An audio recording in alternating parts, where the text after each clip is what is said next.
Hello students, कैसे हैं आप सब। मुझे उम्मीद है आप सब बहुत अच्छे होंगे। आज हम सीखते हैं इंग्लिश, और इंग्लिश सीखने के लिए हमें सबसे पहले हमारी ग्रामर क्लियर होनी चाहिए, क्योंकि ग्रामर सीखकर ही हम कोई भी लैंग्वेज, किसी भी लैंग्वेज को हम बिल्ड कर सकते हैं। तो सबसे पहले हमारा ग्रामर में आता है मेरे बच्चों sentences.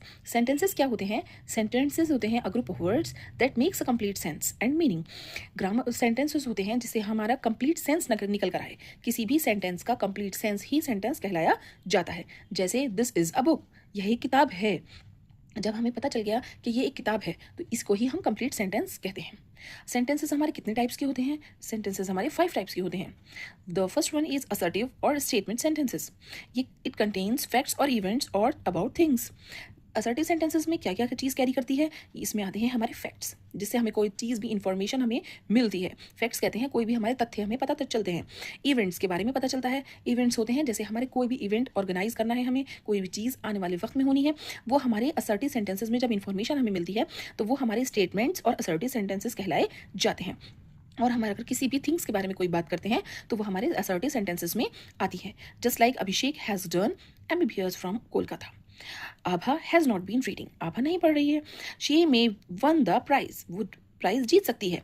I have no money, मेरे पास पैसे नहीं हैं। इस तरह से हमारा असर्टिव सेंटेंसेस क्लियर आउट हो गया। The next one is interrogative. तो what is interrogative means? If we want to ask questions, अगर हमें किसी से कोई क्वेश्चन पूछना है, तो वो इंटेरोगेटिव कैटेगरी में आते हैं। Just like do you read in newspaper, क्या आपने कोई न्यूज़पेपर पढ़ते हैं? डज ही स्मोक, क्या वो स्मोक करता है?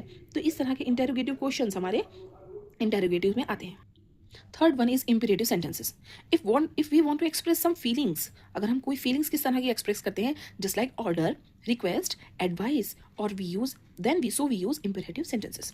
जैसे अगर हम किसी को ऑर्डर दें, कम इन, गो आउट, तो ये हमारे ऑर्डर्स होते हैं। एडवाइस होती है कोई सलाह, नेवर टेल ए लाई, कभी झूठ नहीं बोलो, तो वो एडवाइस आती है।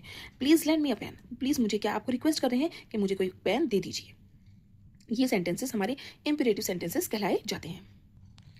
Next one is optative sentences. If we want to wish prayer और कर्स समवन, अगर हम किसी को दुआ देना चाहते हैं, या किसी से कोई विश करते हैं, या कर्स करते हैं, या किसी को बदुआ देते हैं, तो these sentences come in the category of optative sentences. ये हमारे ऑप्टेटिव सेंटेंसेस की कैटेगरी में आते हैं। Just like may God bless you, ऊपर वाला आपको खुश रखे। मे यू लिव लॉन्ग, आप यहाँ पे विश कर रहे हैं कि आपकी उम्र लंबी हो। Wish you a happy new year, तो वी ये विशेज एंड मे, ये all these words come in the optative sentences. The next one and the last one is exclamatory sentences. Exclamatory sentences कौन से होते हैं? इट एक्सप्रेसेस सरप्राइजेस, सॉरो, जो एकदम खुशी या गम या सरप्राइज आपके दिल से, या गुस्सा आपके दिल से एकदम निकलता है, तो उन सेंटेंसेस क्या कहते हैं मेरे बच्चों? एक्सक्लेमेटरी सेंटेंसेस कहते हैं। Just like how beautiful the Taj is, Taj Mahal कितना खूबसूरत है। Alas I am undone, hurray we have won the match, खुशी की बात है तो हाथ जो आ गया। Surprise sentence.